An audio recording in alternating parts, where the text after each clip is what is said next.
All right. Well, there's another issue that they have, and it's with this noetic effect of sin. Why is it necessary to presuppose God according to Van Til? Well, the Ligonier authors have a theory about that. They attribute to Van Til the notion that the fundamental fallacy of the traditional approach is not recognized that without knowing everything, one cannot know anything.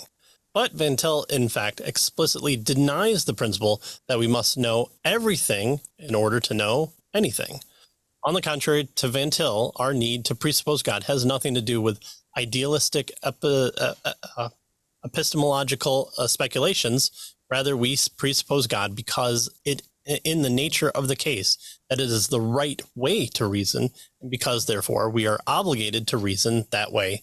The necessity is an ethical necessity, and that's exactly what Frame has talked about in this book, is that it comes back to it is the correct, as in right way, the ethically correct way to think things. Right. And so notice they claim that Van Til is saying the fundamental fallacy of the traditional approach, their approach, is in not recognizing that without knowing everything, one cannot know anything. Well, clearly Van Til is not saying that. You got to know everything in order to know anything. Right. Van Til, he tells us, explicitly denies the principle that we have to know everything in order to know anything, right?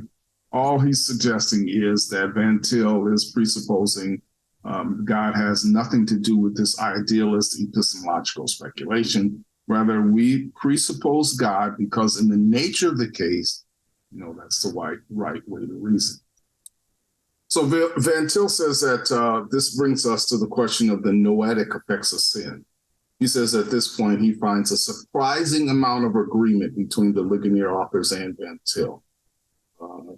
He says both agree that the pagan problem is not that they do not know that God is, but that he does not like, that is the pagan, does not like the God who is. So the problem is not that the pagan does not know who God is. The problem is that he does not like the God who is, right? Mm-hmm. That's the issue. And so he asked, that is, Frame asked, then why do people need complex arguments in order to believe? And the answer is that they repress the truth revealed in creation. They're not morons, but they're foolish, as the scripture says, right? The problem is not intellectual weakness, but moral refusal to accept what is clearly revealed. Or Frame says we can put it this way.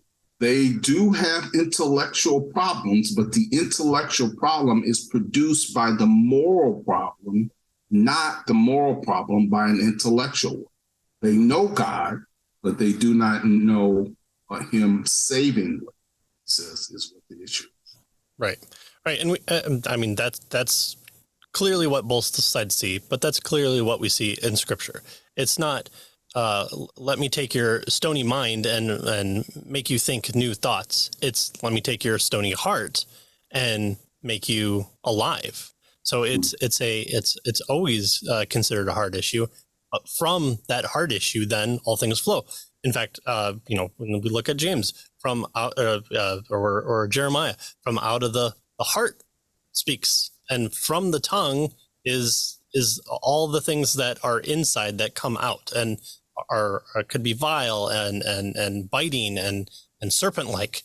And so it's always been from a scriptural point of view a heart issue on those things, and then it's God extending an offer and saying, "Come, let us reason together." Not come, let me change your mind on these things, and then you'll be able to see what I come and are able to understand.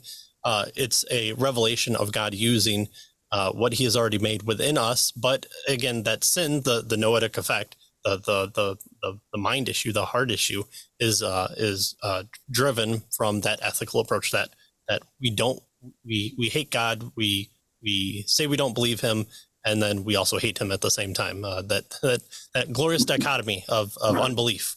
God doesn't exist, and I hate him. Right. Yep. Yeah. Yep. He's a murderous monster, but he definitely doesn't exist. Yep. Yeah. All right. Well, the interesting net result is that on paper, well, there's very little difference between Ligonier and Van Til on the noetic offense of sin and the testimony of the Spirit. Both maintain that depravity is total, right? Especially Ligonier, the Reformed Inc.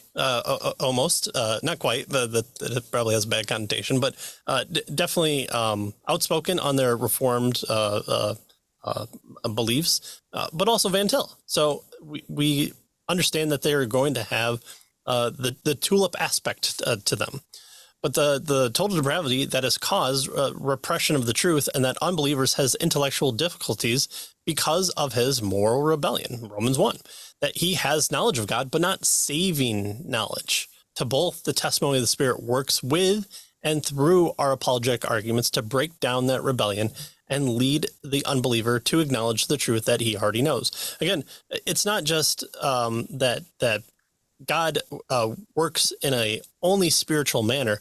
It's again, Romans 1, before the point in time where we always quote Romans 1, it's the gospel that is unto salvation. It is your word that is truth. It is hearing the word. It is understanding that Jesus speaks in parables because he wants those who will believe in the correct way to hear the almost spiritual backdrop of the stories he's preaching, and that there won't be false converts among them who won't understand the story.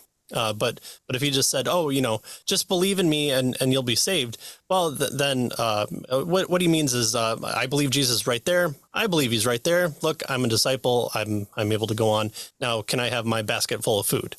Well, no, there's a reason he's talking about, farmers and seeds being thrown about, and even the disciples have to go and ask Jesus as well. So those things are important.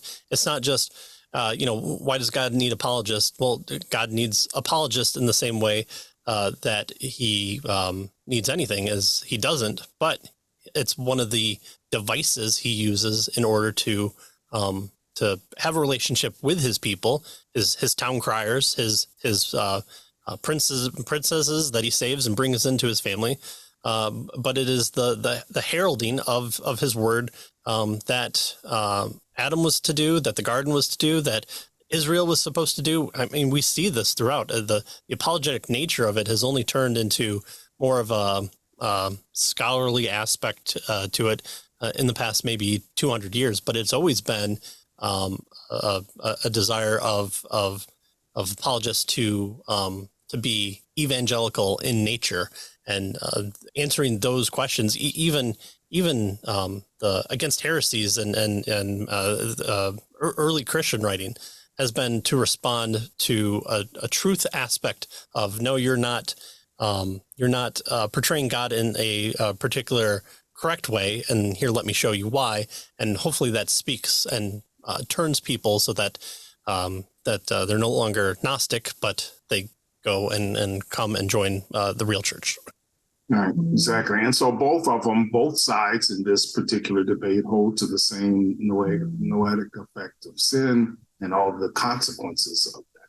Well, part of the reason for this agreement that I kind of alluded to is that a Ligonier form in the traditional apologetics is self-consciously Calvinistic. So again, right. we would see that overlapping well.